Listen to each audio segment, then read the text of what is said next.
Samut-saring mukha ng pagiging proud at pagpupugay ang sumalubong sa mga pumarada kaninang Filipino Olympians. Game naman niyang sinuklian ng mga atleta sa iba't iba ring paraan. Nakatutok si Rafi Tima. Rafi! Emil, kasing init ng panahon yung mainit na pagtanggap ng mga Pinoy sa Olympics sa homecoming parade para sa ating Paris Olympians sa kahaba ng Roas Boulevard at Taft Avenue kanina.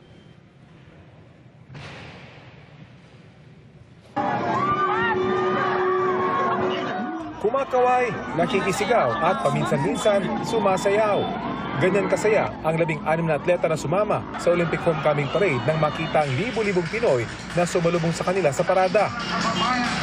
Sa kalagitnaan ng parada, may mga nagsimula na magtapon ng kanilang mga t-shirt, tuwalya at maging sapatos para papirmahan sa mga Olympians. Ang isang nakapagpapirma ng poster, walang pagsida ng tuwa na sa kabila ng dami ng tao, napapirmahan niya ang daladalang poster sa two-time Paris Olympics gold medalist na si Carlos Yulo. Sa kahabaan ng parada, may mga sumunod pa sa convoy habang binabagtas nito ang kahabaan ng Roas Boulevard.